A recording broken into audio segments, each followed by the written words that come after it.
Real estate. To buy, to hold, to sell, not to buy, not to hold, not to sell. Commercial, private, residential, non-residential, ecumenical, agricultural. What do we do with it? What do you want to do with it?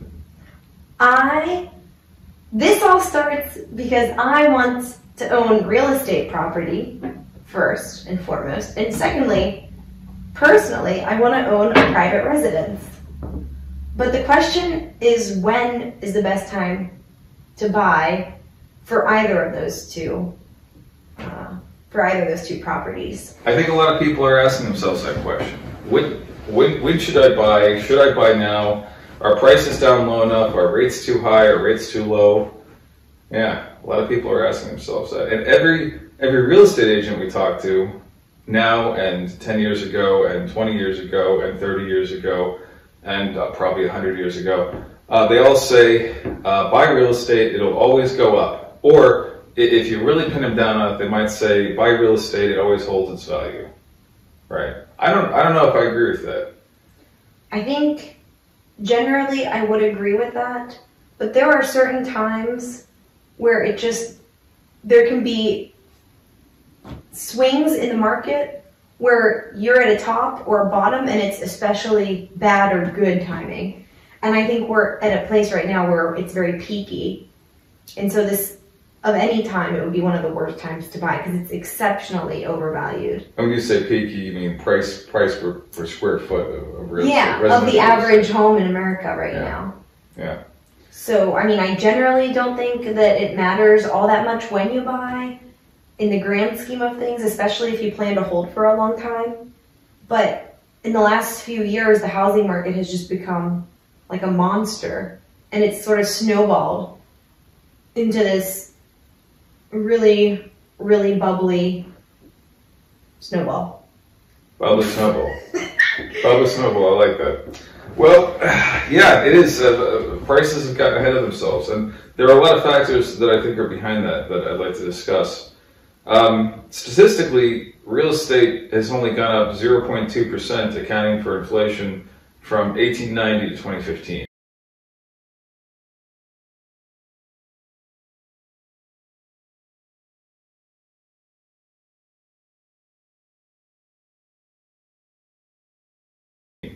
So I think every real estate agent I've talked to so far has been wrong. Now, I don't have anything against real estate agents. I think they're okay.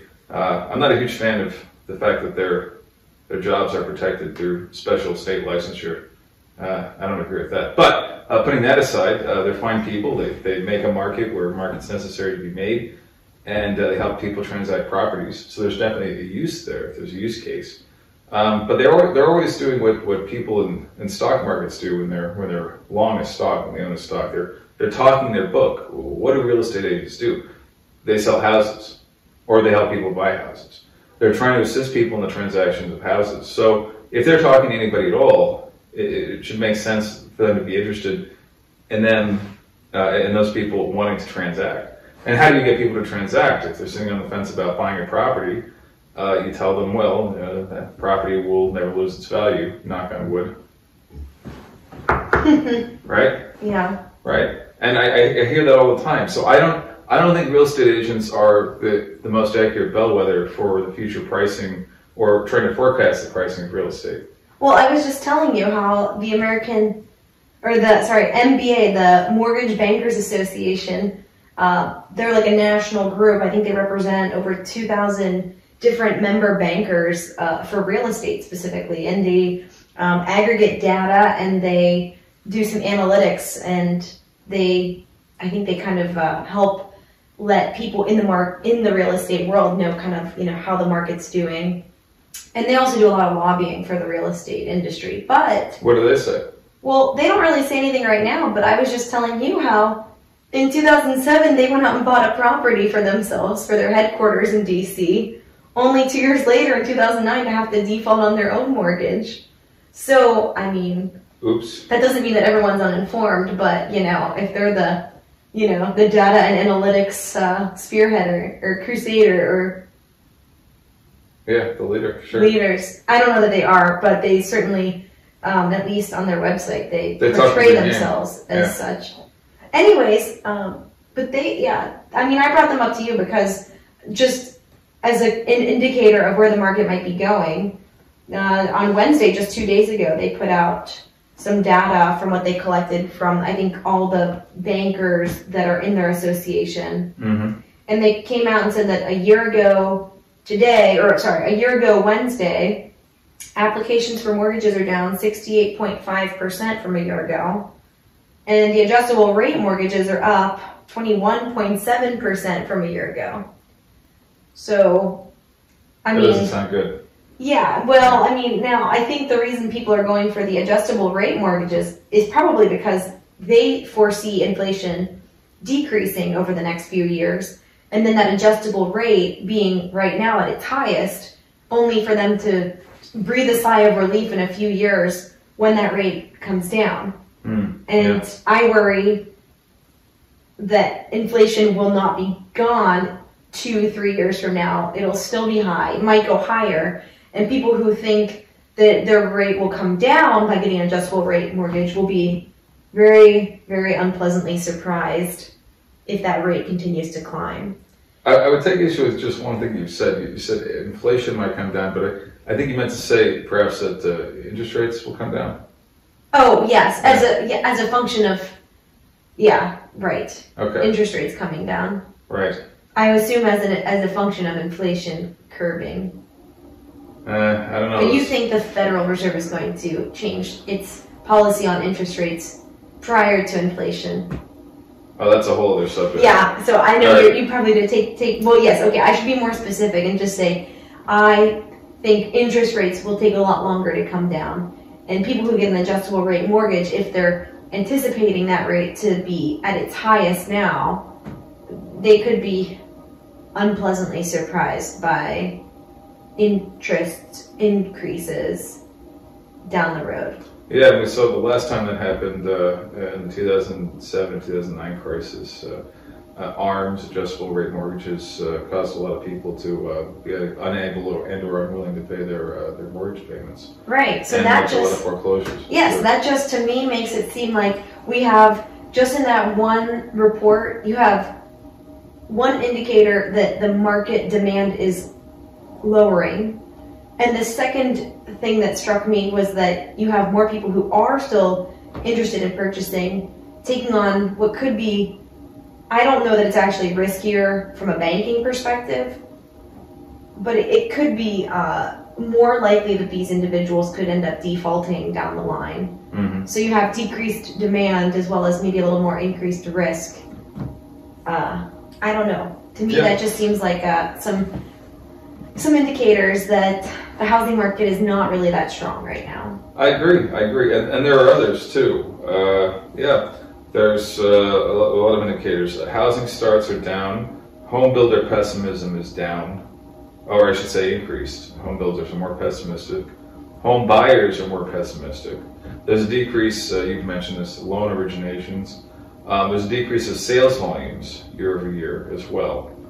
And a decrease in sales volumes leads to illiquidity in the housing market.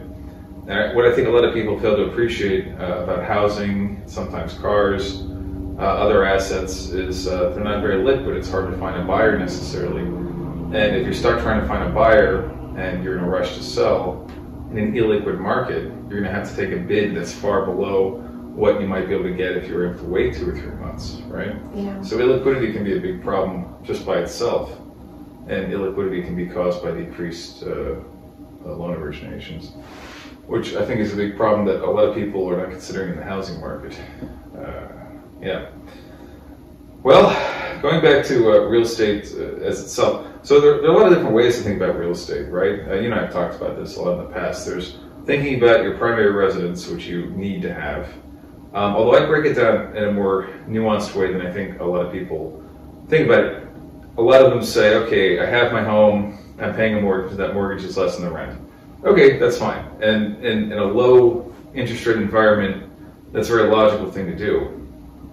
But as interest rates rise, the question then becomes, which is higher? The cost of interest in a loan that can't be deducted, property taxes, maintenance, everything else, plus the principal that you get to keep versus a rental payment. covering, is the rental payment greater than the interest rate, the property taxes, and the maintenance. And that'll be a harder calculation to make, I think, going into the future. Yeah, it will be. Obviously, everyone needs a place to live, but looking at it in terms of cash flow generation, the question is, am I saving more or generating more cash flow in the sense of being able to cover where I'm living today versus if I rented? And I think that's a question that everyone's going to have to answer for themselves based on their local market conditions, right? Yeah. And that's for primary residences. Yeah, and then I guess for investments, things are going to get really interesting here because a lot of people who have investment property, then it really comes down to a cash flow valuation. How much will rents remain stable over the next year, 2 years, 3 years, 5 years, especially if there's a decrease in the value of real estate altogether? And I don't think anybody really knows the answer to that question. Yeah. Yeah. I don't know. Yeah. Could be a problem. Mm. Yep. There are a lot of potential problems here. But really, I think it comes down to valuation. And I think there are a lot of explanations as to why valuation is high.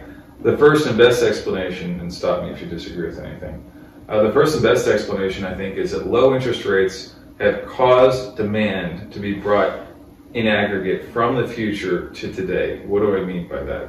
By that I mean anybody and their mother who wants to buy a house during a low interest rate environment where credit is freely given to a very large number of people, they've probably already bought a house, right? And so that demand from people who might have waited until 2022, 2023, 2024, 25, etc., was brought back to 2020, 2021, and 2022. So that increase in demand, that artificial increase in demand brought about by low interest rates, in addition to, I'd argue, subsidizations related to the pseudo-pandemic, those things together brought demand from the future and brought it to those current times. And whenever you increase the demand of something, supply remaining constant, you increase the price. Yeah. And that's backed up by this MBA report that they released, saying that applications are down significantly from a year ago. Right. The demand is just not there right now, probably because it was pulled forward. Yeah. Carry on, sorry. No, that's great. It's always good to have data that supports my lunatic theories. Yeah, so there's that. And then now we also have the increased cost of credit, and by that I mean the increased mortgage rates. So 30-year mortgage rates went up from about 3.5% about a year ago to 7.25% today. Oh, is that what they are? I thought they were like 6 something. I didn't know. They got a little higher because they're benchmarked against a 10-year U.S. Treasury yield, and that's up to 4.29%, something like that today during trading.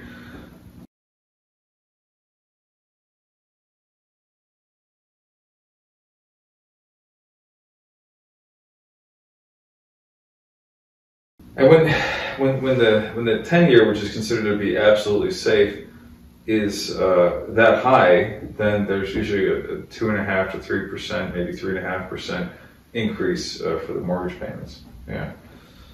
So the cost of credit's gotten higher. What does that mean? That means for when you go to get your mortgage, your monthly payments are going to be higher, right? Substantially higher. Which leads people to that question, is it better for me to buy or just rent? Because as those prices go up, to hold a mortgage, it becomes less attractive to people, which again pushes the demand down. Yeah. Well, carry on. I have a question when you're done. Sure.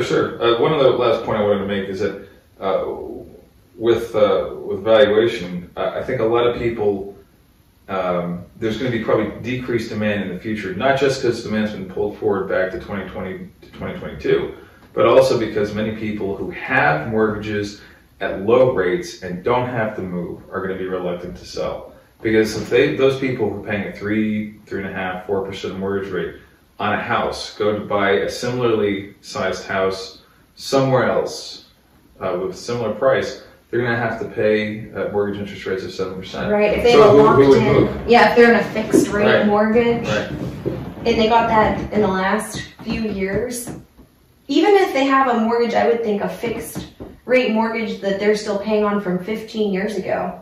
I think you and I have talked about this before.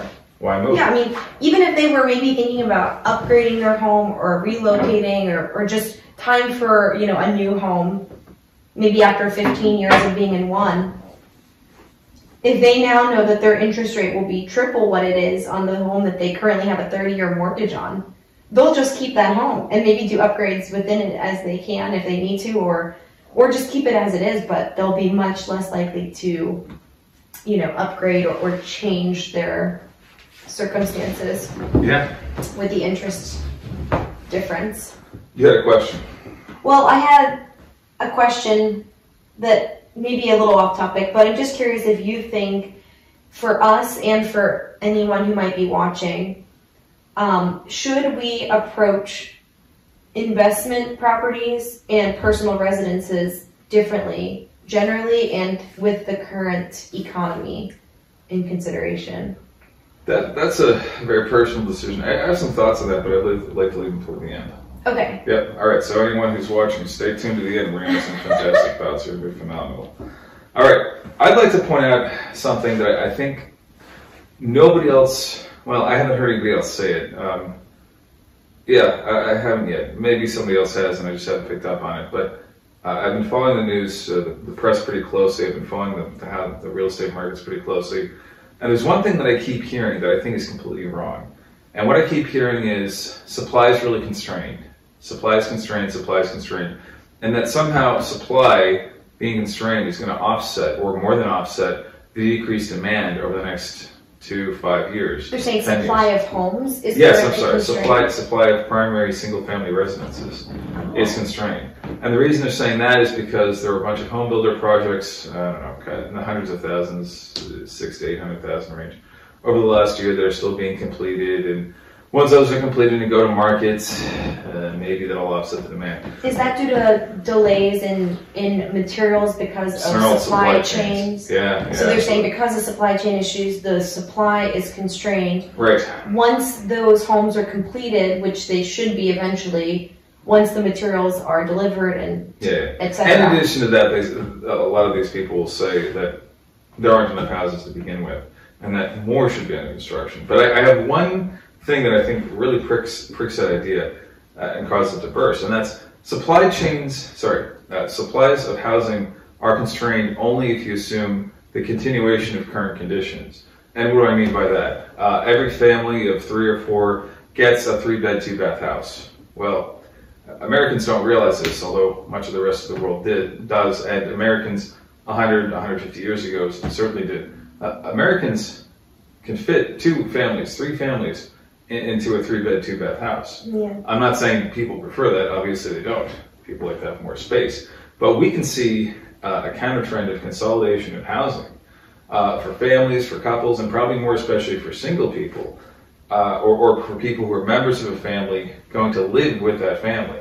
So you see 2 or 3 generations, 4 generations moving in together like we had in the 1920s, especially in immigrant communities. I mean, I definitely don't think we'll ever go back to that. I think the standard of living is such now that that is considered just basic necessity to have your own residence and home. Aside from an apartment house or something, like apartment complex, I should say. I just don't see us going back to that. I mean, maybe you're right, but I think people will figure out ways to keep their homes, or if they really can't afford their home, they'll downgrade to a smaller home or even a small apartment.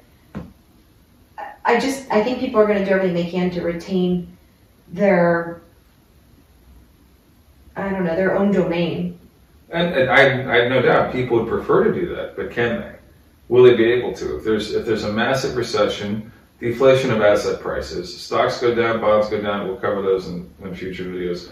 Real estate goes down, the wealth effect goes down, and also those things have the secondary effect of causing massive unemployment and a decrease in the labor force participation rate further than it's already declined. I think a lot of people might not have a choice. If you have a family of 4 and they previously lived on 2 incomes of, let's say, $30,000 and $30,000 apiece, and both of those incomes are gone, what do? Yeah. And they have a mortgage payment due, and they probably have a car payment due, and they probably maxed out their credit card. What do? They're living with mom and dad. They live with their grandparents. I suppose, but I don't know. It's something we'll have to just wait and see what happens. It's a major supply-demand factor that I think a lot of people are completely overlooking. We did this in the past. We did this during the Great Depression. We've done this during tough economic times. We've consolidated housing, and people have lived together in sometimes cramped, undesirable, suboptimal, not ideal conditions. But we've made it work before. That might be a major force coming up here in the next 2, 5, 10 years. Possibly. Possibly. Am I boring you? No, I think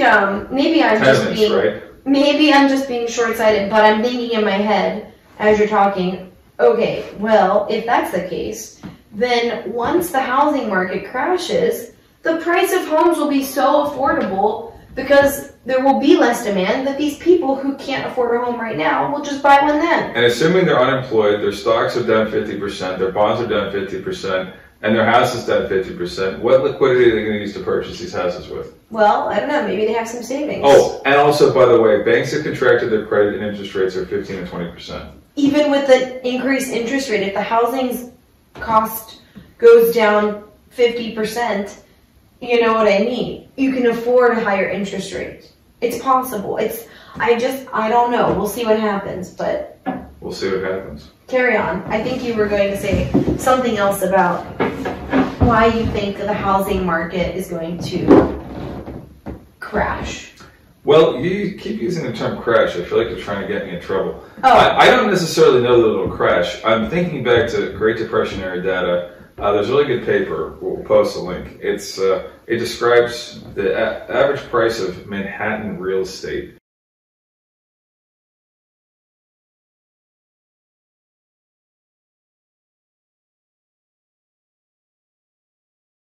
Per square foot over the course of time between, I think, late 1920s, but I think it was 1928 to 1940, 1941. And what it showed is that from the very height of pricing, right, pricing went down by as much as 75%. I think we could see that again. I don't know that we will see that again necessarily. I think we can.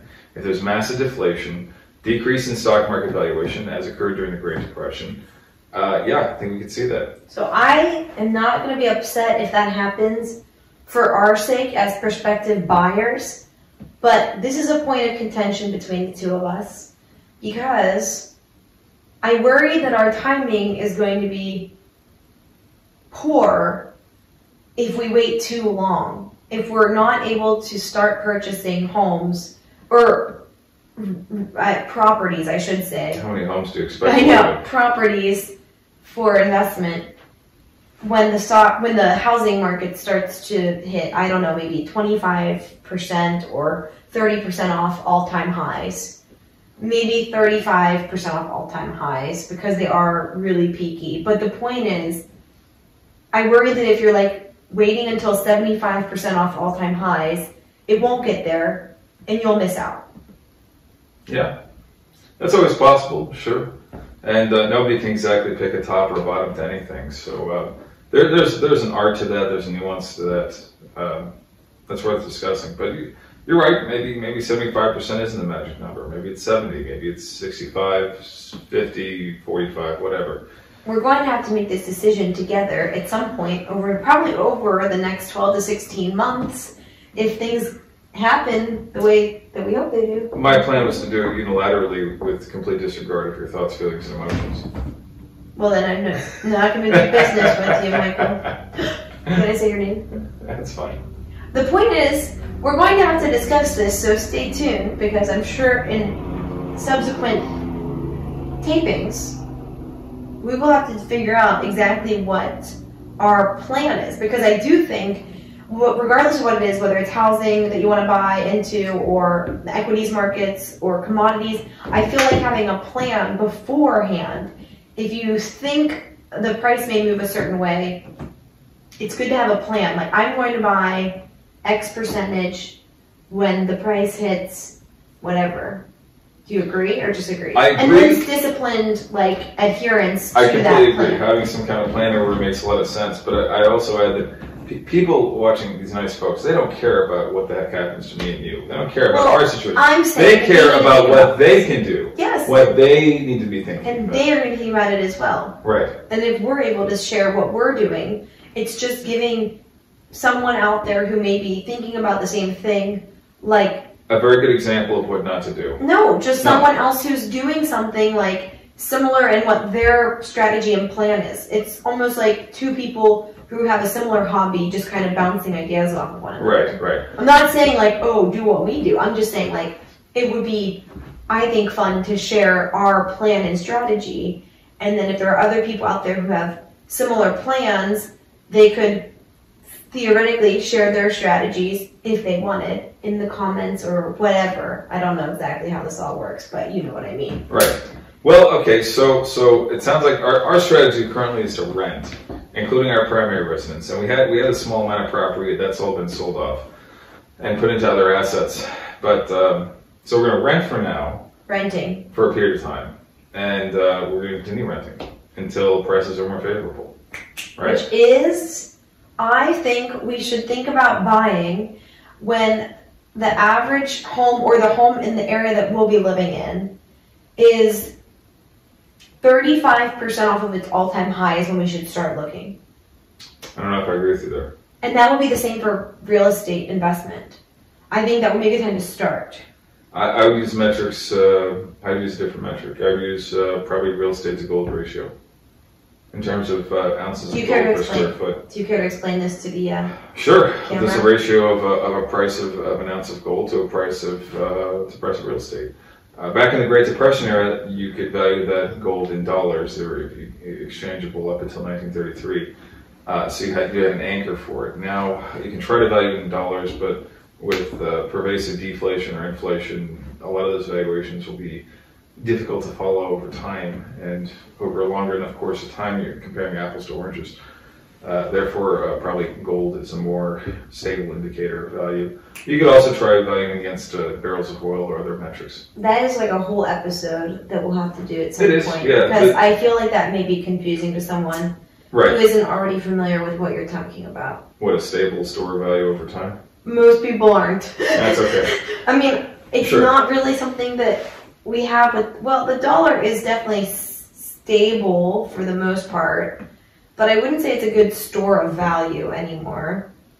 Anyways, that's another discussion. It's another discussion. But carry on, if there's any other points let's look at a couple hypotheticals. Now, neither of us are financial advisors, but we're going to bounce around some ideas of things we would do under certain situations, and let us know what you think. And if you have any hypothetical, or let's call them hypothetical, ideas to bring up of your own, of situations that may or may not be something you've encountered or might encounter, feel free to let us know. It would be fun to address them and kind of dig into it, kind of do every type of thing. I mean, I think it would also be interesting. Yeah, we might receive some advice that we could probably use because we're relatively new to all of this. Speak for yourself.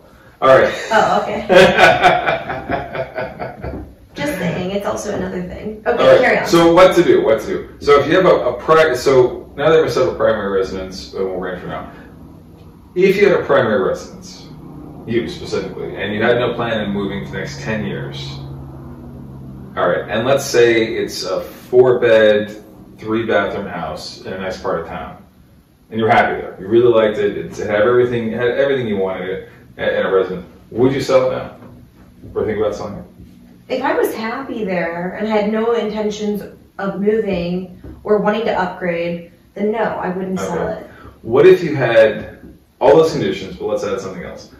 All those conditions, but let's say you had a job that you felt you could probably keep, but there was a risk that if the economy went down, you might have to move in maybe 2 years. Maybe a 50% chance you might have to move in 2 years. There's a 50% chance I have to move in 2 years? Yeah, would you sell it? Still probably not. Okay. What if you knew you would lose your job in a year? Is my house paid off or is it a mortgage? Let's say your house has 15 years left on the mortgage. I'm not sure. Yeah. It would probably depend on, did I was I worried I wouldn't have another job in my your area? In my area, like I'd have to move? Well, assume you can't get another job in your area. I probably still wouldn't sell it until I was in a real pinch, honestly. If I really liked the house and I was settled there and everything, I think I would be maybe worried, but I don't think until it was like, oh wow, like I really can't afford this, like I have no other option. I think I would find a lot of ways to cut back on my spending in a lot of other ways if I could just keep my house. Right. Because I would imagine, at least in my optimistic viewpoint, I would think, this won't last long. I just need to get through. I'll do what I need to do to get this mortgage paid through this year or 2 years, and then it'll be smooth sailing again. I'm sure things will recover. That would probably be and unless I really couldn't make it work, then I guess if I had to, I'd have to leave. Okay, well, let's just expand this further. I'm actually making fun of this. Let's say you knew for a fact you'd lose your job in a year, you couldn't find one in your area, and you would not be able to find one in your area for at least 10 years. I think I would still be like, if I can figure out a way to keep the house, I would. Because if I'm going to be out of a job, it's probably going to be hard for me to get financing for another home. You know, if I don't have income or I'm worried that it won't be very high, I'm not going to qualify for anything else. So that would only increase my motivation to figure out ways to make that work. You know? I'd be interested in, I see all of your prescriptions here as being reactive.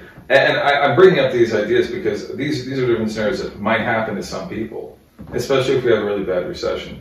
In fact, I think they're almost, I think variations of these scenarios are almost guaranteed. They're baked in the cake.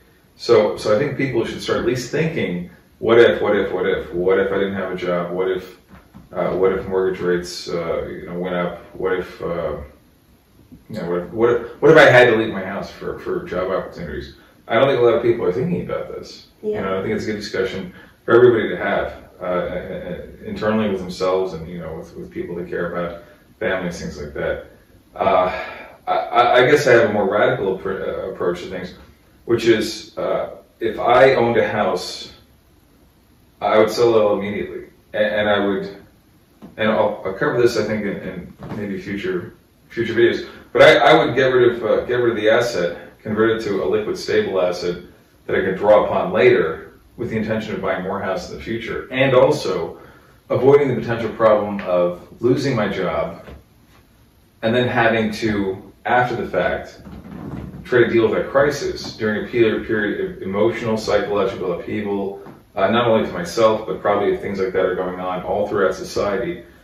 Dealing with the stresses of that, I'd rather just get on top of it and say, okay, if there's a chance, even if there's a 50% chance, my house might go down 50% and stay there for 10 or 15 years. And I might have to get out of it at year 2 or year 5 and just say, okay, let me just cut it now, either go to renting or dramatically downsize housing usage, right? Well, where would you go instead? I mean, how do you preserve that capital? Because, my mom and I were just talking about this. Like, if she were to sell her home, because it is right now probably close to the top of the market cycle, and she wants to sell her home and get something comparable, the prices for everything else are also astronomically high. So would you rent? You're hanging on to this idea. I'm sorry, I didn't mean to cut you off. Please. No, I'm just saying, in theory, what would people do? I mean, if you know now that your rate is going to be higher for another mortgage, and the prices are still high. Right. And especially if your income may be compromised, you may not be able to qualify, and there might be banking banking contraction where it's harder to get a loan to begin with. Right. Then, I mean, that sounds great. Like, I'll just sell it and then I'll buy more house later whenever it's cheaper. But I think the practical reality is just that, like, you still need to have a house in the Let's talk practical reality. Now, I'm not going to talk about your mother's situation because that's its own thing. Yes, of course. I'm just bringing I'm talking about what I would do. Yeah. And what I would do, there's so many options. So almost everybody and their mother, well, yours accepted, because her mortgage is paid off. But almost everyone and their mother, if they have a mortgage, most people do, they've paid off at least 20% of their house, right? And if they sell at or near the top, they can get that 20% back, plus theoretically whatever equity they have on top of that, right? So everyone's sitting in their house right now. You already own 20% of it, maybe more. Maybe you own it outright, right? If there are any risks coming up on the horizon that you want to try to sidestep or dodge, There are a lot of things you can do that. Even if people don't have a lot of other assets, if you have no stocks, no bonds, no 401k, no pension, nothing, you just have that 20% you put down. Yeah, there's a lot you can do with that. You can take that 20% out, you can buy a mobile home, you can buy an RV, you can buy a houseboat. All of these things are about 20% of the average home. You can also go out to homes that are located well outside the city, or well, if you're living in a city, or well away from where you're working. Yeah, you'll have to commute for a year or two while you still have a job, assuming you lose your job, which you might, but or might not. I don't know. But you can get a house for a third, half the price. If you go out rural, the same amount of house, even more. If you go out rural enough, you can get very cheap housing. Rural? You can also, rural housing. You can also get rural housing that's very small. You can get really just a one-bedroom cabin in the woods with plumbing and electricity, especially if you're by yourself. You can also get in, if you want to stay in the city, you can buy a house with 3, 4, 5, 6 other people, especially if you're single.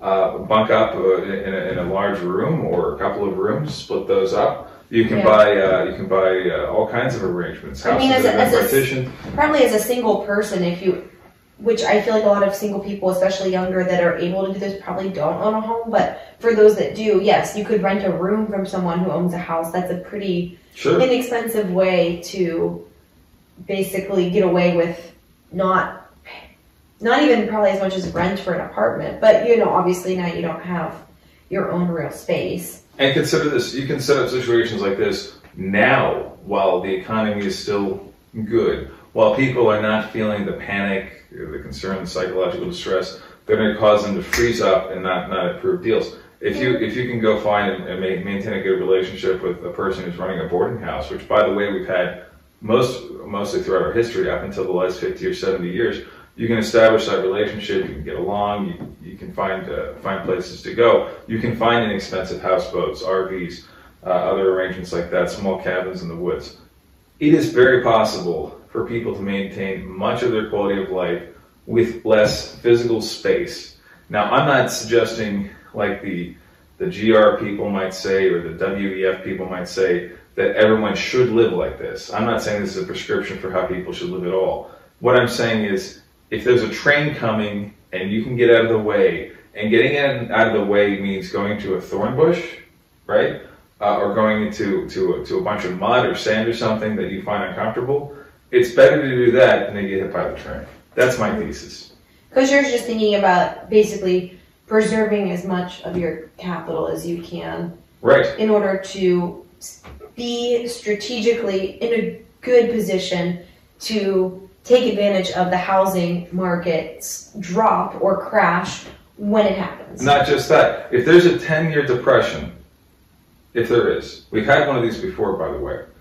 If there's a 10-year depression and it's possible that you'll be unemployed or underemployed, that is only able to work 10 or 15 or 20 hours a week rather than 40 and getting commensurate pay, then yeah, it might be in your better interest to dramatically decrease your housing use. And that's what this is. That's what a mortgage payment is.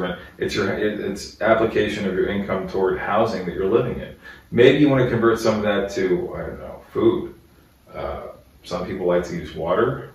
Other people like heat, electricity, things like that are also essential. Just because housing is essential doesn't mean that a conspicuous abundance of housing is essential. And I think that's where Americans, right now, that there's a sense of entitlement that I think a lot of people have, and I think it's misplaced.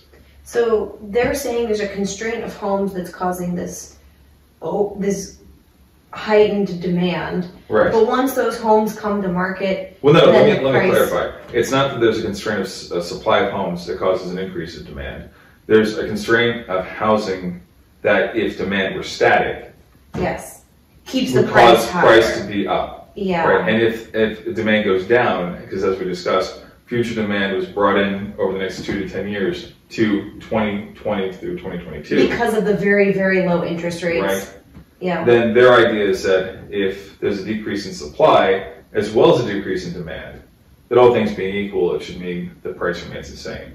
Yeah. I suggest that supply will remain constant, or as a matter of fact, if people get more imaginative with housing, supply will dramatically rise once people realize you can fit 3 or 5 or 10 people into a 5-bedroom house, right? Rather than just 1 or 2 people, right? And once people realize they don't have to use so much housing, that supply goes up, relatively speaking. So that is the projection. And, hold on, demand goes down because there's a collapse in credit. And if those things happen at the same time, supply going up, demand going down, price goes way down. So if that is the projection, today is October 21st, 2022. We will see what happens. We'll see what happens. It is, I think, not unrealistic that we're seeing the beginning of a very serious drop, because we do have a huge amount of homes that are going to be coming to market. I think one of the largest, I don't know what the right word is, but I think they have like the largest number of homes in construction currently this year than they ever have historically, or something. I'm not sure about that, but it is a high number. I think I'm making this It's up. about 600,000. Yeah. The point is, if you have an increase of supply, if you have a decreased demand, I mean, it's just, there's a lot of things that you can materially or objectively look at and say, you know, these facts, you can't argue them. They all come together to point to the market, specifically the housing market, cooling off over the next year. Right. And it's already started. In some of the larger cities, the more expensive cities to live in, their housing prices are off maybe 5% now. And sellers, in order to move inventory, to move housing inventory, they're having to cut prices. Now, we focused a lot on primary residential real estate for single-family homes. Did you also want to talk briefly about investment property? Yeah, well, I just was asking you if you think there would be a different approach that you or that you think anyone else should take when they're considering their private residence versus an investment property, like basically given the same circumstances that we're in today. Right, right. In my mind, it would be the same principle would apply for both, except maybe the commercial property that we want to buy, we know we want to buy more than one. So perhaps the first one is at, let's say we decide it's 35 or 40% at a drop from all-time highs on average. We decide to start purchasing. But because we have more than one purchase planned, we can sort of dollar cost average into our positions by incrementally purchasing. And then if the prices continue to drop, we're continuing to purchase. Well, A primary residence, we could possibly not want to buy quite that soon, but wait and see if it goes down a little more. I don't know. I think you keep forgetting that nobody cares about us. Let me think about some situations that other people who are not us might entertain. So I guess one situation might be they have no investment property, but they eventually want to get some. Another might be they have some investment property, but they don't have leverage on it. That is, they have all their houses, properties paid off, and those properties are being rented out and generating cash flow. And a third situation where they have cash flow generating properties, whatever the cap rate is, and they also have a certain amount of leverage. Let me think about those situations. Let's talk about those. The first one might be, okay, if you have no property at all, but you want to get into real estate, and that's where we sit, I think the best thing to do is simply to wait. Wait for better times, higher prices. You like the idea of dollar cost averaging in. I don't think that's crazy. I don't think it's wrong. I'd probably start dollar cost averaging at a lower point, but that's something we can discuss later. The second situation is that of people who have properties that are completely paid off, maybe one, maybe two, maybe three, or some portfolio, but they don't have leverage on them, right? They'll have, of course, property taxes to contend with, and they'll have HOA to contend with sometimes. What else? And insurance. Well, the problem with those is, I was just talking to a buddy of mine, he's got a condo in Reno, he's complaining his HOA payments are higher in that condo than his mortgage payments are, even though he got a low interest mortgage rate years ago. So HOA is going up, and of course that includes building and common area maintenance, so it's not surprising that it's going up. I'm reading that insurance is going up across the board because a lot of insurers are having to pay the material costs dealing with the effects of inflation on materials, and they haven't yet risen their premiums. Sorry, they haven't yet raised their premiums to cover those costs. So insurance costs are going up. And of course, because of recent revaluations of properties, at least in this year, 2022, property taxes have gone up. Mm-hmm. So now a lot of these landlords, even with unlevered property, they're dealing with these three problems, and they're not insignificant. Maybe you have a situation where somebody's renting out a property for $1,600 a month, and they're paying, 3 years ago, they're paying in aggregate between property taxes, HOA, and what was the third one? Insurance. Between those three, maybe they're paying $400, plus they're paying $600 for the mortgage, and again getting $1,600 of the rent, meaning they're making a profit of $600 a month. Well, if all those costs have doubled, and they're not paying $800 for those first three costs, plus $600 for the mortgage still, well, now they're only making $200 a month. Well, depending on who they are and how old they are and what their financial goals are, making 67% less, I think, in profit, market capital, in cap rate, is a problem. I think a major problem for a lot of people. And I think that effect's going to continue to increase across the board for anybody who's holding property. And at the same time, I think there's a very considerable risk, even outside the pseudo-pandemic moratoria, I think there's a considerable risk that a lot of people are going to have difficulties maintaining cash flows going forward. So if, let's say, the unemployment rate goes very high, or at least the labor force participation rate goes low, and there's a person who, a landlord who has housing, and all of a sudden some of their tenants or one of their tenants is unemployed, and they can't get anybody to fill it in the future, or they can, but it takes 3 to 6 months, 9 months, whatever, or they have to drop the rent considerably. I just don't know that cash flows on rents are going to be as ironclad as they have been in the last 40 years over the next 10. Mm-hmm. I really don't know. And I think it's a considerable risk that not a lot of landlords are thinking about, and I think they probably should. My bigger concern, though, because those landlords, even if they have diminished cash flows, many of them are capitalized well enough and probably have multiple properties, so that if cash flows became negative, and they were sustained negative over a long period of time, because property rate rises were sticky, because insurance raises were sticky, and HOA raises were sticky, and all that stuff stayed up, they lost tenants and were able to pay rent, they could, if they have decent enough credit and large enough portfolio, maybe borrow some to offset those costs to kind of get themselves through. They could sell one if they had multiple properties, even a distressed asset sale, just to raise cash to cover those increased cash costs. Mm-hmm. They have options. They're not great options, but they have options. My bigger concern, and I know a guy like this, very good guy, hardworking guy, he's got a portfolio of 6, 7, 8 properties comprising, I don't know, about 15 or 20 doors, and he's levered to the hilt.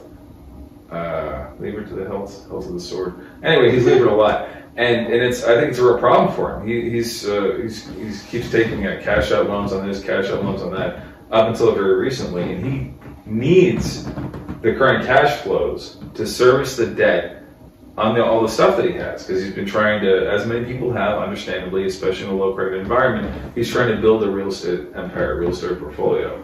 And I think if there's a credit contraction and he's unable to get access to debt, and something bad happens, and or cash flows dry up, I think he's going to be totally screwed. Anybody who's got leverage, especially if they're fully levered, and they've effectively only paid 20% down on their properties, or even 30 or 40% down on their portfolio of properties, and the rest is leverage, even at a fixed rate, and especially at an adjustable rate, I think a lot of these people are going to have problems. Because I think a lot of it's very possible that the cash flows from rents might go down, and certainly over the long term, if if real estate goes down, residential real estate goes down, then cash flow rents will also go down, mm-hmm. right? In the short term, it's possible that as people are foreclosed upon and leave their houses, that there could be a small bump in rent relative to a decreasing real estate price. That is possible as renters are forced out of housing, or homeowners are forced out of housing into the rental markets. And especially locally, there could be an effect where there's a local uptick or increase in rents. I don't disagree with that. But in the long term, I think both of those go down, hand in hand. And that's very dangerous for a lot of landlords, especially ones who have leverage. Yeah, it's an interesting consideration for people who do have property. Yeah.